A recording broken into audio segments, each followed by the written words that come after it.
इसलिए बाबा सुहृदो समय वये धर्म सुहृदादविसंगति कुर्वन्ति यन्महादेव सौहृदा प्रीतिवर्धनी। बाबा संबंधियों के यहाँ आते जाते रहने से प्रेम बढ़ता है। आने जाने वाला जो कर्म है वह प्रीतिवर्धनी कर्म है। आते जाते रहने से संबंधों में प्रेम बना रहता है। जब भगवती सती खूब कहने लगी, खूब समझाने लगी, सो बाबा समझ गए कि अब ये ऐसे नहीं मानने वाली है, इनको बताना ही पड़ेगा। क्या बताना पड़ेगा? कि आपके पिताजी ने मुझे निमंत्रण क्यों नहीं भेजा है और क्यों हम नहीं चल रहे हैं। अभी तक भोले बाबा, बहुत पुरानी बात है, दक्ष ने सभा में महादेव को खूब अपमानित किया था, लेकिन महादेव ने कभी आकर के सती जी से नहीं कहा कि आपके पिताजी ने मेरा अपमान किया। आजकल के दामाद हो, ससुराल में जाकर के पानी मिलने में 10 मिनट लेट हो जाए, आकर के पत्नी पे लाल पीले हो जाते हैं। तुम्हारे घर वालों को तमीज है? 4 घंटे बैठा रहा हूं, तब 1 गिलास पानी लेकर के आए हैं, अपमान कर दिया मेरा। दामाद जो होते हैं ना, इनका अपमान बड़ी जल्दी हो जाता है। अपमान थैला में, सम्मान थैला में लेके जाते हैं, रख देते हैं वहां पर ससुराल में जाकर के, और उसको लोग हिलाते रहते हैं, अपमान होता रहता है। महादेव को खूब गालियां दी दक्ष ने, लेकिन महादेव आज तक आकर के सती जी से बताया तक नहीं कि आपके पिताजी से वैमनस्य हो गया, मनोमालिन्य हुआ है। आज बता रहे हैं, आवश्यकता पड़ी तब, जब सती जी जिद कर रही है तब।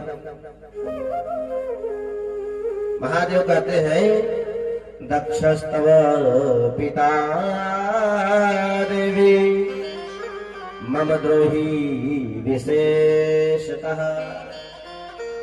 अरे देवी, आपके पिता जो दक्ष है ना, वो हमारे द्रोही है, वो हमारे द्रोही है। आपने कहा संबंधियों के यहाँ अवश्य जाना चाहिए, प्रेम बढ़ता है, जरूर जाना चाहिए, बिना निमंत्रण के भी जाना चाहिए, पिता के यहाँ, गुरु के यहाँ, मित्र के यहाँ। लेकिन तदपि विरोधमान जह कोई, वहाँ गए कल्याण न होई। महादेव कहते, देवी ऐसे स्थान पर जाना चाहिए बिना निमंत्रण के भी, लेकिन यदि वहां पर हमारा कोई विरोध करने वाला न हो, यदि ऐसे स्थान पर हमारा कोई विरोध करने वाला है, तदब विरोध मान जह कोई, कहाँ गए कल्याण न होई। यदि हमारा कोई विरोधी ऐसे स्थान पर है, ऐसे स्थान पर जाने से कभी कल्याण नहीं हो सकता। भगवती सती ने कहा, क्यों महादेव, क्यों बाबा, पिताजी से हमारे क्या हो गया?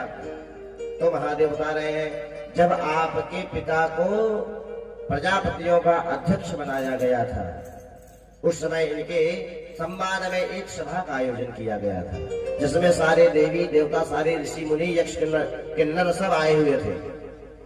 मैं भी गया हुआ था। अब सारे लोग आ गए तो सभासद महोदय, आपके पिताजी कुछ विलंब से आने वाले थे। भाई, पब्लिक पहले पहुंच जाती, नेताजी बाद में पहुंचते हैं, मंत्री जी बाद में पहुंचते हैं। सो मैं बैठा हुआ था, तो आने में विलंब हो रहा था, तो मुझे अपने प्रभु श्री राम की याद आ गई। मैं भगवान राम का भजन करने लगा। भजन करते करते मेरी समाधि लग गई, और मेरी समाधि लग गई, उसी समय आपके पिताजी आ गए, उसी समय दक्ष आ गए। दक्ष आए तो दक्ष को देख करके सारी सभा खड़ी होकर के उनका स्वागत करती है। दक्ष ने देखा सब खड़े होकर के सम्मान कर रहे हैं, लेकिन एक व्यक्ति नहीं खड़ा हुआ है, महादेव। देखिए भाई, अहंकार की दृष्टि बड़ी पैनी होती है। अहंकार जिसके भीतर आ जाए वह बहुत पैनी दृष्टि रखता है। करोड़ों लोग खड़े होकर के सम्मान कर रहे हैं, वो कुछ नहीं मायने रख रहा है। एक महादेव खड़े होकर के सम्मान नहीं किए, दक्ष का अपमान हो गया। बहुत बुरा लगा दक्ष को। और दौड़ करके आया। जैसे ही मंच पे पहुंचा तो संचालक को बगल किया, स्वयं ही भाषण देना प्रारंभ कर दिया। अयम ही लोकपालानां यशग्नो निरपत्रपः। दक्ष ने कहा, सज्जनों की सभा में यदि एक असभ्य बैठ जाए, पूरे सभा का स्वरूप बिगाड़ करके रख देता है। अब सब एक दूसरे का मुख देखने लगे कि हमारे बीच में असभ्य कौन बैठ गया है। जो सभासद महोदय पहुंचते ही सबसे पहले भाषण देना प्रारंभ कर दिए कि सभा में एक असभ्य बैठ जाए, पूरी सभा का स्वरूप बिगड़ जाता है। दक्ष ने देखा, अरे कहा तुम सब अपने एक दूसरे तरफ क्या देख रहे हो? तुम्हारे बीच बैठा हुआ है शंकर नहीं दिख रहा है तुमको? अवधूत जटाजूट धारण करने वाला, कपाल नरमुंड वाला धारण करने वाला, भस्म लपेटने वाला लगे गालियां देने। अरे मेरी मति मारी गई थी, मेरी मति मारी गई थी। गृहीत्वा मृग सावक्षा पाणिम मरकट लोचना। मैंने अपनी मृग नयनी कन्या का इस मरकट लोचन मंत्र नयन वाले शिव के साथ अपनी कन्या का विवाह कर लिया। यह निर्लज्ज है। अयम ही लोकपालानां यशग्नो निरपत्रपः। समस्त लोकपालों में मेरे यश को धूमिल करने वाला यह निर्लज्ज है। महादेव बैठे हैं, समाधि से बाहर आए, सुन रहे हैं, आनंद ले रहे हैं। नंदी से नहीं रहा जा रहा है। नंदी खड़े हुए, सो भोलेनाथ ने हाथ पकड़ लिया, बैठ जाओ। नंदी ने कहा, बाबा कैसे बैठ जाए? आपको गालियां पड़ रही है, हम बैठ जाए? हमसे नहीं सुना जाएगा। भोले बाबा ने कहा कि देखो भाई, ससुराल पक्ष से गालियां तो मिल गई करती है। अब ससुराल पक्ष से गालियां अलग बात है कि सालियां देती हैं, माताएं देती हैं। अब यहाँ पर ससुर जी दे रहे हैं तो क्या हुआ? फिर तो ससुराल पक्ष ही से रहिए। तो गाली का आनंद लिया जा रहा है। अब दक्ष गालियां देते देते खूब गालियां देने लगा। गालियां देते देते जब दे रहा था तो बर्दाश्त नहीं हुआ नंदीश्वर से। नंदीश्वर खड़े हुए और खड़े होकर के कहने लगे, रे दक्ष, जब से तू सभा में उपस्थित हुआ है तब से मैं आया, मेरा सम्मान नहीं किया, मेरा दामाद ये वो मैं कर रहा है। जा, मैं तुझे श्राप दे रहा हूँ, बहुत मैं कर रहा है, तुझे बकरे का असर लग जाएगा। बकरे की तरह मैं कर रहा है, बकरे का असर लग जाएगा, खूब करना मैं। जैसे ही नंदी ने श्राप दिया, स्वयं भृगु महाराज आगे आ गए। हे नंदी, ये ससुर दामाद के बीच की बात थी, तू बोलने वाला कौन है भाई बीच में? मेरे यजमान को श्राप दे दिया। जा, मैं तुझे श्राप दे रहा हूं, शिव के जितने गण हैं सभी पाखंडी हो जाएंगे। अब जब शिव गणों को श्राप दे दिया तो फिर नंदी से नहीं रहा गया। नंदी फिर खड़े हुए और कहा, हे महाराज ब्राह्मण देवता, मैं आपको श्राप दे रहा हूँ। आप जैसे यजमान के चाटुकार ब्राह्मण जितने होंगे सभी दरिद्री हो जाएंगे। जो यजमान को यथार्थ न बता करके यजमान की चाटुकारता करे, ऐसे ब्राह्मण दरिद्र हो जाएंगे। नंदीश्वर जी ने श्राप दे दिया। अरे महादेव ने देखा, भाई ये तो स्वागत समारोह था, लेकिन ये तो श्रापी समारोह बन गया। हाथ पकड़े नंदी का, लेकर के महादेव चले गए बाहर। अब नंदी खूब गरम गरम सांस ले रहे हैं, खूब गहरी गहरी सांस ले रहे हैं। बाबा, ये अच्छा नहीं हुआ, सभा में आपका इतना बड़ा अपमान मुझसे देखा नहीं जा रहा है। हरिहर निंदा सुनई जेकाना, होई पाप को घात समाना। नंदीश्वर जी कह रहे हैं, हरि और हर की निंदा जो सुनता है उसे गो हत्या का पाप लगता है, इसलिए मुझसे यह सुना नहीं जा रहा है। महादेव समझा बुझा करके लेकर के चले आए और कभी आकर के भगवती सती से इस बात का कोई जिक्र नहीं किया। तो महादेव करें, देवी उसी अपमान के कारण आज वही उनको अपमान लगा था, उसी का बदला लेने के लिए आज यज्ञ करके मेरा अनादर करने के लिए उन्होंने यज्ञ किया है। और महादेव सती जी को समझाने लगे। अनाहुता जय देवी गच्छन्ते परमंदिरम अवमानं प्राप्नुवन्ति मरणादधिकं तथा। महादेव कहते देवी अनाहुतश्च ये देवी गच्छन्ति परमंदिरम, बिना आहूत बिना निमंत्रित व्यक्ति जब दूसरों के घर जाता है अवमानम प्राप्नुवन्ति मरणाम अधिकम तथा। बिना निमंत्रण के किसी के घर जाने पर सिर्फ व्यक्ति को अपमान ही प्राप्त होता है, और वह अपमान मरणात् अधिकम तथा मृत्यु से भी ज्यादा कष्टकारी होता है।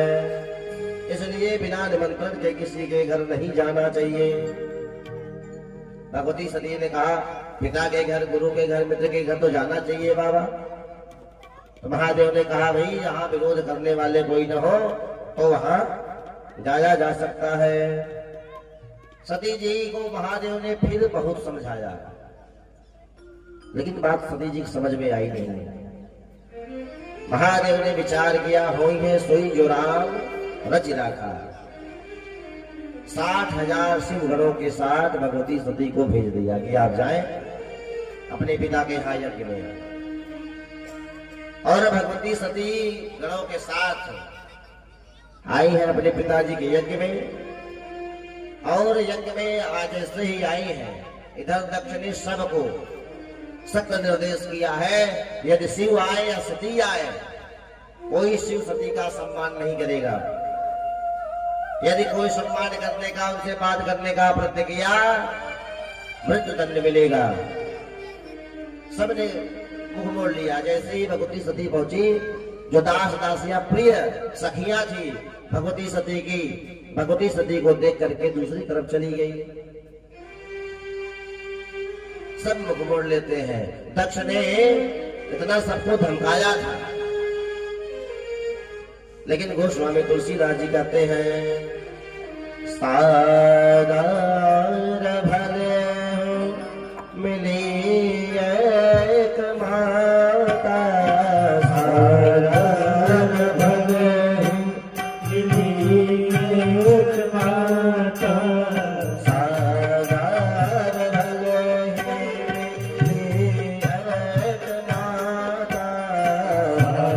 सागर भले मिली एक माता, भजने मिले बहुत मुस्काता, भजने मिले बहुत मुस्काता, भजने मिले बहुत मुस्काता, भजने मिले बहुत मुस्काता। गोस्वामी तुलसीदास जी कह रहे हैं बहनें जो हैं वह जब आती हैं तो भगवती सती का उपहास करती हैं कि बड़े अपने पति स्वामी को, पति को महादेव कहती थी ना। समस्त देवताओं के भी देव महादेव है, निमंत्रण नहीं किया गया है तो आज थोड़ा उपहास किया जाए। बहनें आती हैं, आकर के उपहास करने लगती हैं, अरे सती अच्छा की, बहुत बहुत बढ़िया करी जो तू आ गई। हमने सुना पिताजी ने निमंत्रण नहीं भेजा था। अरे सती, पिता के यहाँ आने के लिए निमंत्रण की क्या आवश्यकता है? लेकिन सती, हमने सुना है कोई घर नहीं है तुम्हारे यहाँ, पर्वत पे रहती हो महादेव के साथ ऐसे ही, तो महादेव ने कुछ घर भर बनवाया है कि नहीं? मैंने सुना है महादेव कुछ पहनते नहीं है, ऐसे ही दिगंबर रहते हैं, नग्न रहते हैं। तो कुछ पहनना हमने प्रारंभ किया, तो जब से गई कुछ पहनाना उनको प्रारंभ किया, ऐसे दिगंबर ही रहते हैं। भजनी मिली बहुत मुस्काता, बहुत उपहास करते हुए बहनें मिली, लेकिन जैसे ही माता मिलती है तो दौड़ करके मां ने अंक में भर लिया, कुशल क्षेम पूछा। भगवती सती को इन सभी के व्यवहार का कोई फर्क नहीं पड़ा, किसने उपहास किया, किसने सम्मान किया, कुछ फर्क नहीं पड़ा। भगवती सती अपनी माँ से कहती है कि माता जी हम थोड़ा सा जाकर के यज्ञशाला को देख करके आए, वैसे पिताजी से भी मिल करके आएंगे। यज्ञशाला की तरफ भगवती सती गई, वहीं दक्ष खड़े हुए थे देवताओं के साथ। जैसे ही सती जी को आते अपनी तरफ देखा, पहले तो दौड़ करके सती जी को अंग में भर लिया करते थे। आज भी भगवती सती को यह लग रहा है कि मेरे पिताजी जैसे ही मुझे देखेंगे मुझे अत्यंत प्रेम करते थे, जैसे ही मुझे देखेंगे दौड़ करके मुझसे क्षमा याचना करेंगे, सती बड़ी गलती हो गई, मैंने तुमको निमंत्रित नहीं किया, निमंत्रण नहीं भेजा, और मुझे अंक से भर लेंगे। लेकिन जैसे ही भगवती सती गई, दक्ष ने मुंह घुमा लिया, पीठ कर लिया सती जी की तरफ। इस व्यवहार का भी भगवती को कोई कष्ट नहीं हुआ।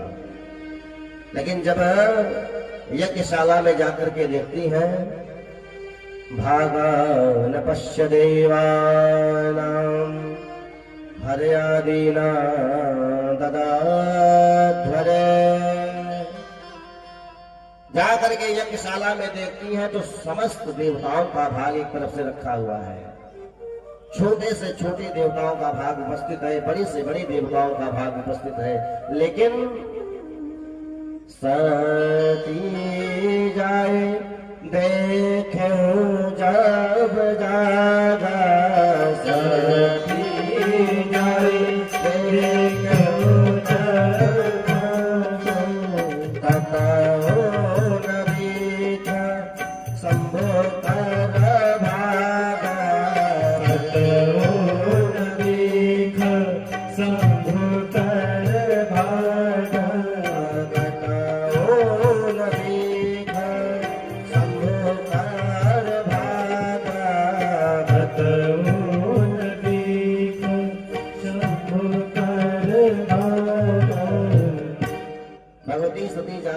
यज्ञशाला में देखती है तो सारे देवताओं का भाग रखा हुआ है, छोटे से छोटे देवताओं का भाग रखा हुआ है। लेकिन पूरी यज्ञशाला में किसी स्थान पर भी महादेव का भाग नहीं है। एक कन्या मायके में जब आती है तो उसका मान अपमान हो जाए, उस कन्या उसको खूब बर्दाश्त कर लेती है, क्योंकि अपने माता पिता के भाई के प्रति बड़ा प्रेम होता है, अपमान महसूस नहीं होता है।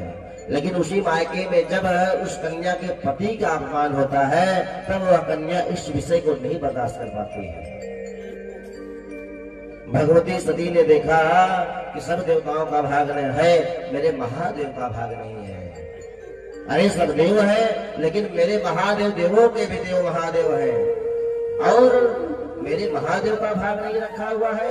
क्रोध में आग बबूला हो गई और गाना प्रारंभ करते हैं। सुना हो सभासद सकला मुनिंदा, सुना हो सभासद सकला मुनिंदा, साहे सुनी जिन संकर निंदा, साहे सुनी जिन संकर निंदा,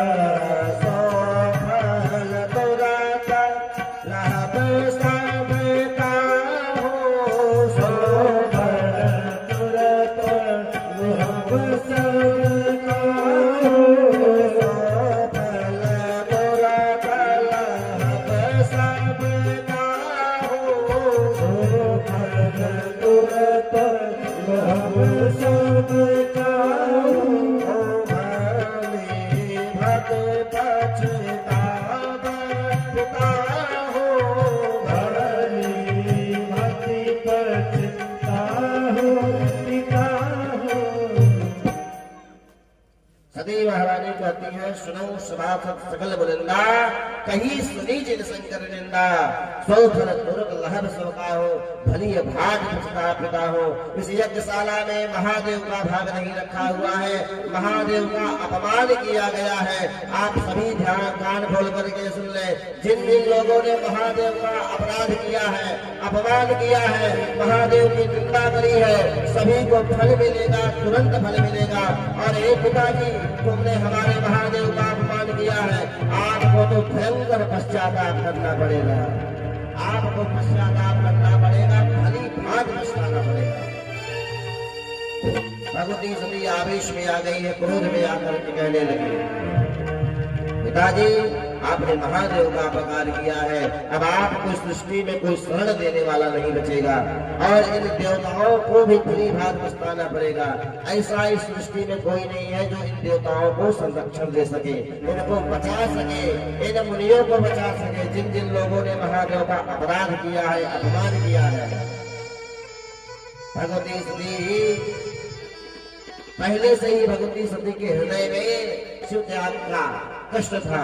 आज वह कष्ट बढ़ गया कि महादेव की मैंने क्या करके मैं यहाँ आई हूँ। महादेव ने मना किया था लेकिन मैं आई और यहाँ पर मेरे महादेव का अपमान, यह भगवती सती से बर्दाश्त नहीं हो रहा है। भगवती सती कहती है, तव किम बहुनो, भगवती सती ने जब विविध प्रकार से सबको फटकारना प्रारंभ किया तो दक्ष ने कहा, तम किम बहुनो तेरा कार्यम नास्ति यसां प्रतम दक्ष वा तिष्ठ वा भद्रे कस्मात् तुम समागता। दक्ष ने कहा, अरे सती, तव किम बहुनोत्तम कार्यम नास्ति सांप्रतम, तुम यहाँ आकर के बहुत प्रलाप क्यों कर रही हो? तुम्हारा यहाँ क्या कार्य है? तुमको यहाँ किसने बुलाया? धिक्कार है ऐसे पिता को। दक्ष कहता है, दक्ष वा तिष्ठ वा भद्रे कस्मात् तुम समागतः, तुमको यहाँ किसने बुलाया? दक्ष वा तिष्ठ वा, या तुम्हारी इच्छा हो तो रुक जाओ, नहीं इच्छा हो तो चली जाओ, लेकिन यहाँ पर व्यर्थ का प्रलाप मत करो। जब इस प्रकार से दक्ष ने भगवती सती से कहा, भगवती सती को शिव जी का स्मरण होने लगा कि महादेव ने मुझे मना किया था, महादेव ने कहा था कि यदि कोई विरोध करने वाला हो तो वहां नहीं जाना चाहिए, लेकिन मैंने अपने महादेव की अवज्ञा करी। दक्ष कहता है, अमंगल स्तुते भर्ता शिवासो गम्यते बुधैः अकुलिनो वेदबाह्यो भूत प्रेत पिशाचरा। दक्ष कहता है, अमंगल स्तुते भर्ता, तुम्हारा पति जो है अमंगल स्वरूप है, नाम शिव है, वेश अशिव है, उसको हम अपने यज्ञ में बुलाएंगे। शिवासो गम्यते बुधैः, कौन नहीं जानता है कि वह अमंगल स्वरूप है। अकुलिनो वेद बाह्यो, न कुल का पता है न खानदान का पता है, वेद से बहिष्कृत है, भूत प्रेत पिशाचरा, भूत प्रेतों के साथ रहने वाला, उसको यज्ञ में बुलाने लायक है। वेद जिसको बहिष्कृत कर दे उसको यज्ञ में बुलाया जाता है, और तुम उस भूत प्रेत के साथ रहने वाले शिव की तरफ से यहाँ आकर के दक्ष का प्रलाप कर रही हो। इच्छा हो रुको, अन्यथा तुम चली यहाँ से चली जाओ। दक्ष के दुर्वचनों को सुन करके भगवती सती कहने लगी, असवर चांगर वाक्यं दूयमाने न चेतसा। मैंने महादेव की बात को नहीं माना है, इसलिए मुझे यह कष्ट प्राप्त हुआ है। लेकिन अब यदि मैं यहाँ से लौट करके जाऊंगी तो महादेव मुझे कहेंगे कि आओ दाक्षायणी। मुझे जब प्रसन्न होते हैं तो दाक्षायणी कह करके बुलाते हैं, और शिव द्रोही की कन्या मैं कहलाऊं यह मुझे मंजूर नहीं है। ऐसे शिव द्रोही की पुत्री मैं कहलाऊं, शिव द्रोही के साथ मेरा नाम जोड़ा जाए, यह मुझे बर्दाश्त नहीं है। ऐसा विचार करके भगवती सती यज्ञशाला में गई और उत्तर दिशा में जाकर के बैठ गई, आचमन किया। आचमन करके अपने वस्त्र से मुख को ढका और कहने लगी कि पिताजी आपने शिव जी का अपराध किया है, शिव का अपराध किया है, शिव को सामान्य समझा है, आपको इसका पश्चाताप करना पड़ेगा और आपके ही माध्यम से इस देह का जन्म हुआ है और मैं इस देह का आज तत्काल प्रभाव से त्याग कर दूंगी, मैं तुरंत इस देह का त्याग कर दूंगी। मेरे नाम के साथ आपका नाम जोड़ा जाए यह मुझे मंजूर नहीं है।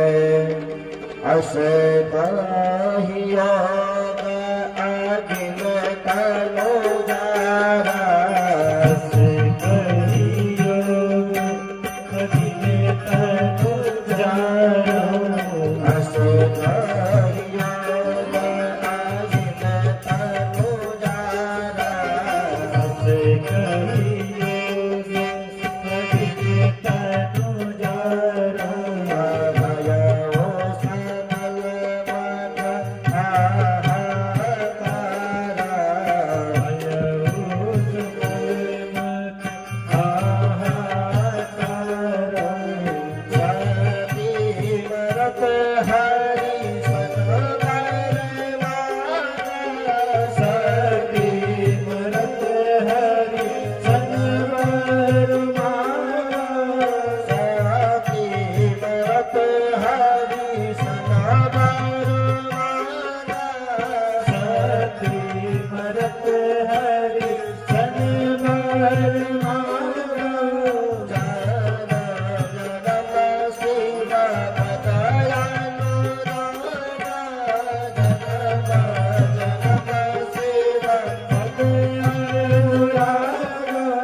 भगवती सती इस अपमान को न सह सकी।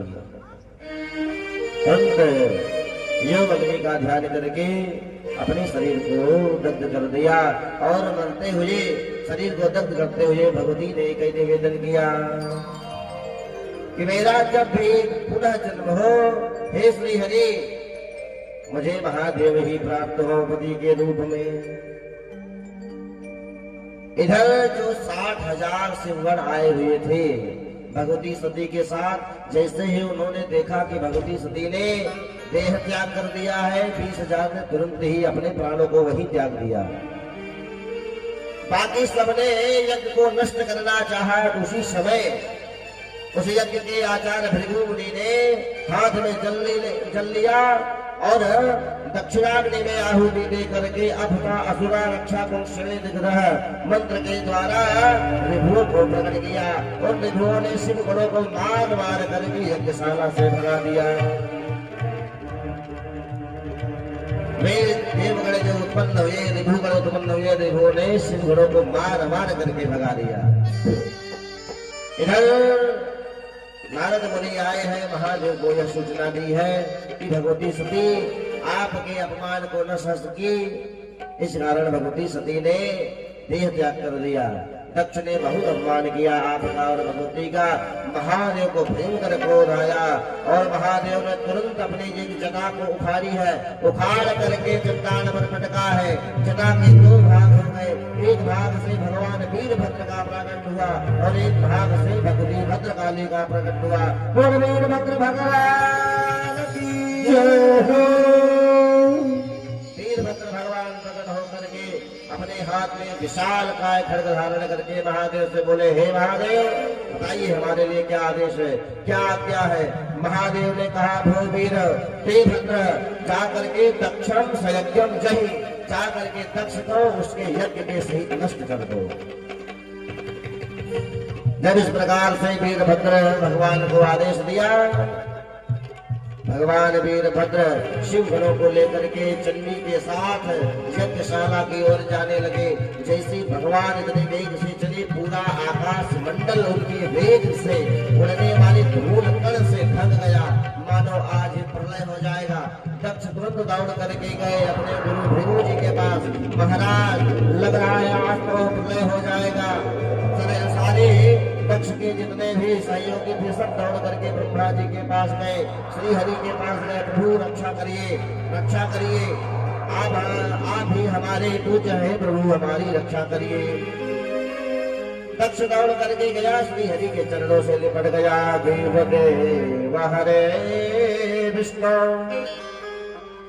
दीनबंधो कृपा निधे मम रक्षा विधातव्या भक्त्या साध्वरश्च च। हे प्रभु हमारी रक्षा करिए। भगवान श्री हरि ने कहा कि हम आपकी रक्षा नहीं कर पाएंगे। क्यों? क्योंकि आपने शिव का अपमान किया है।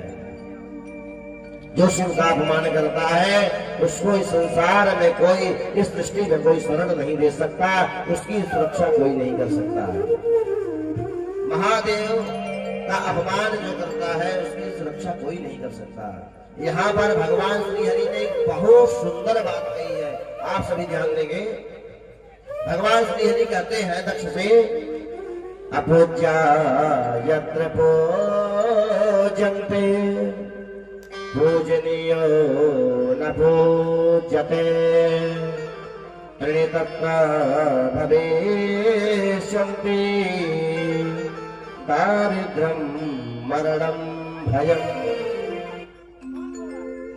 भगवान श्री हरि कहते हैं दक्ष, जहां पर अपूज्या यस्त पूजन्ते, जहां पर अयोग्य की पूजा होती है, अनधिकारी की पूजा होती है,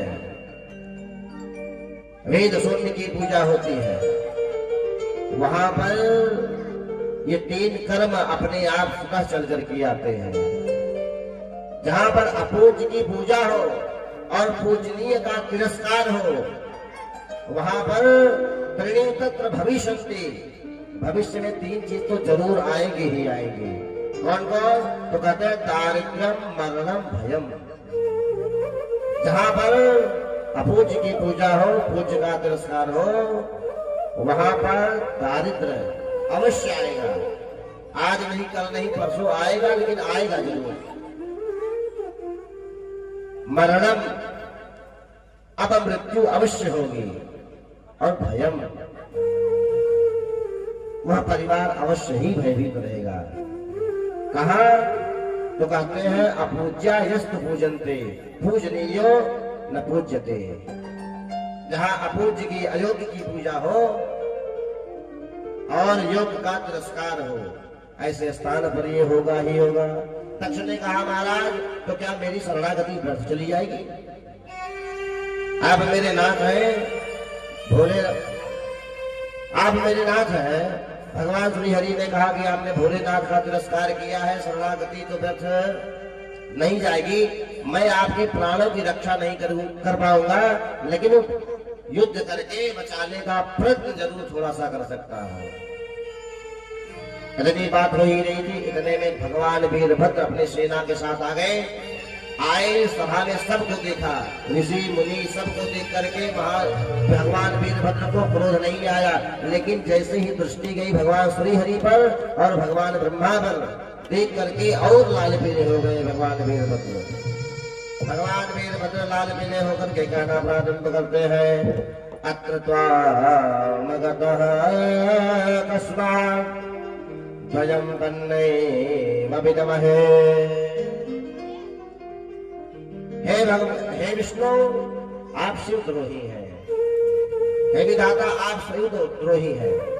अत्र त्वामगतः कस्मात्, जहां भगवान शिव का अपमान हो रहा हो, वहां पर आप दोनों का काम ही क्या है?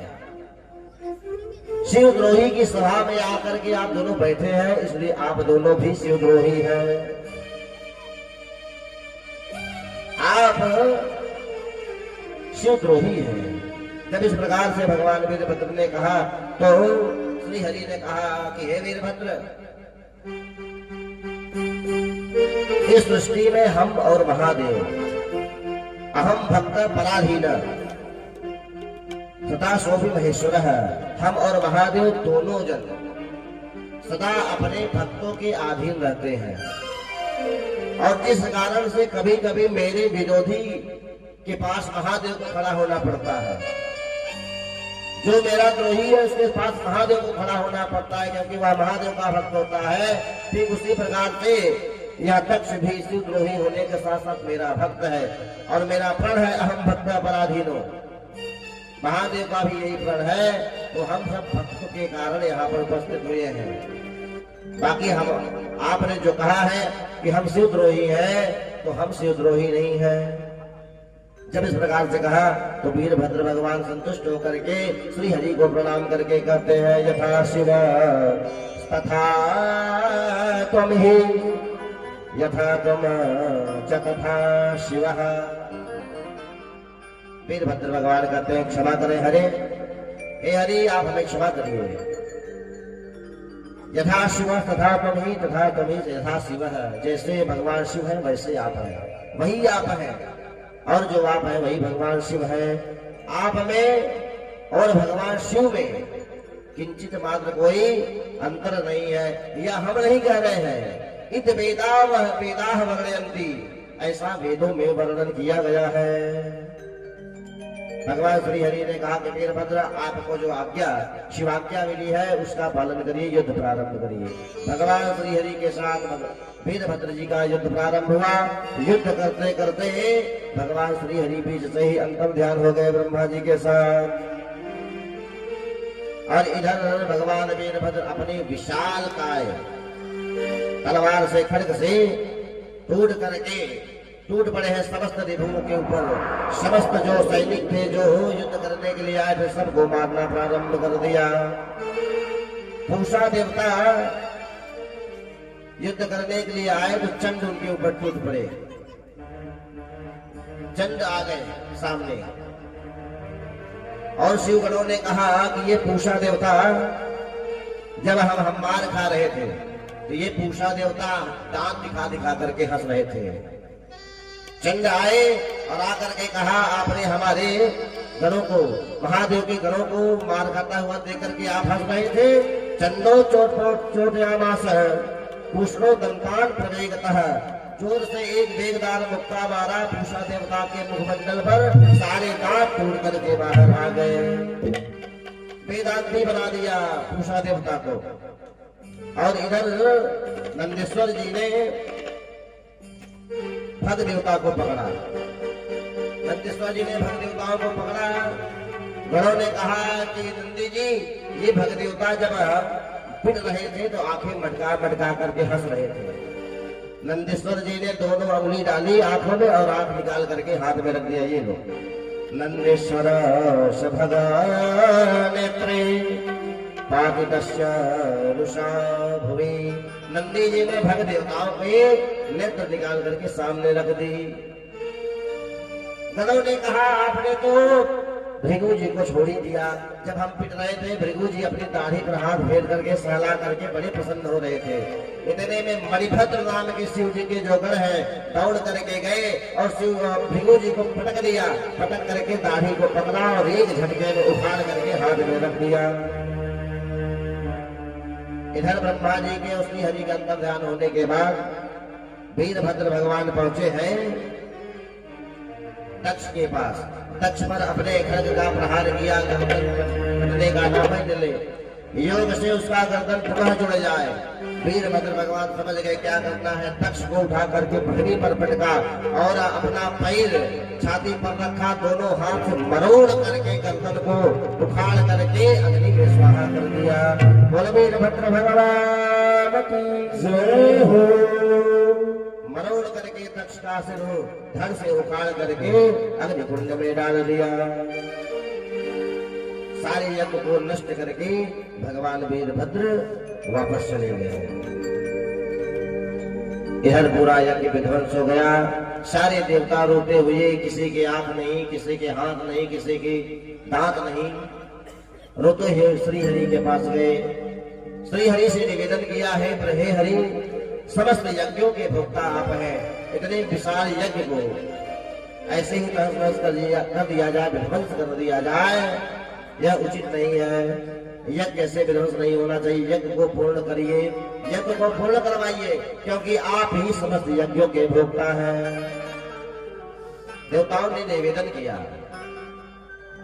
देखिए यह प्रसंग जो है बहुत समझने का विषय यह है कि कभी जीवन में किसी को नीचा दिखाने के लिए चाहे आप सत्कर्म ही क्यों न करेंगे, वह आपका सत्कर्म कभी सिद्ध नहीं हो सकता।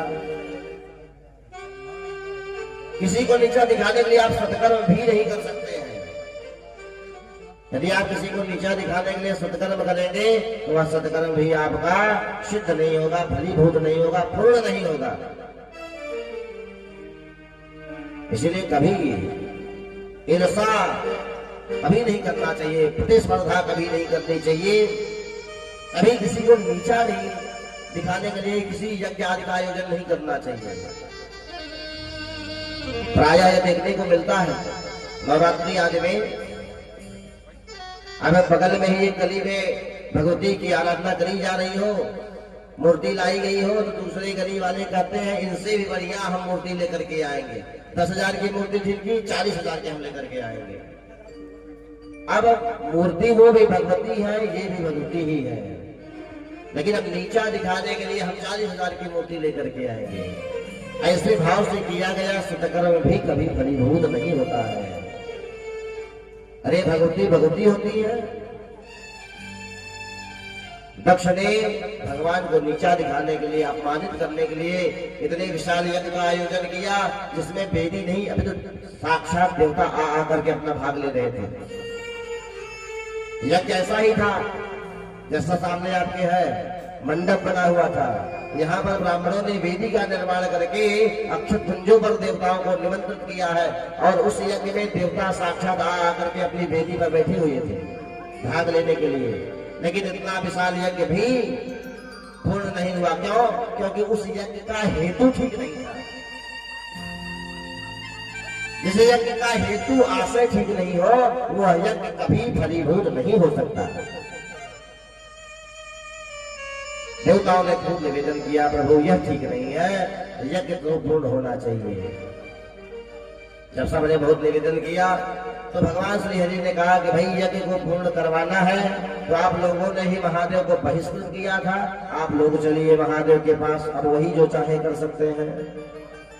सारे देवता का कहना सब जाकर के भगवान से प्रार्थना करने लगे, भगवान की स्तुति गाने लगे, बोलो शंकर भगवान की जय।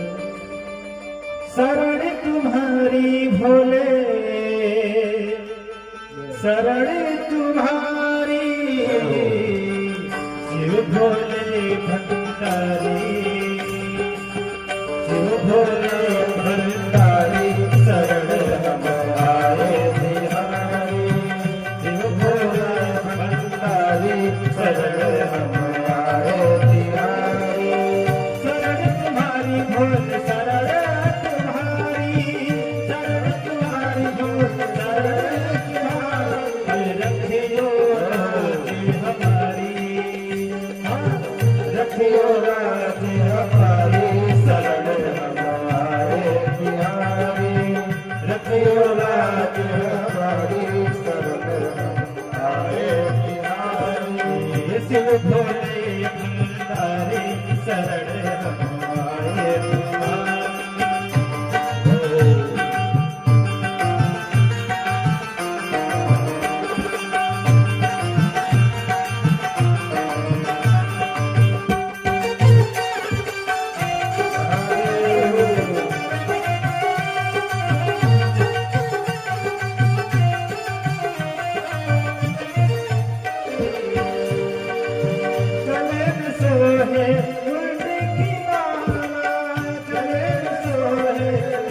महादेव स्तुति करी, महादेव संतुष्ट हो गए।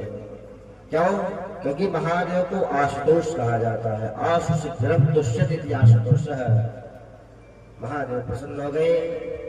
देवताओं ने कहा कि महादेव यज्ञ को पूर्ण कराइए।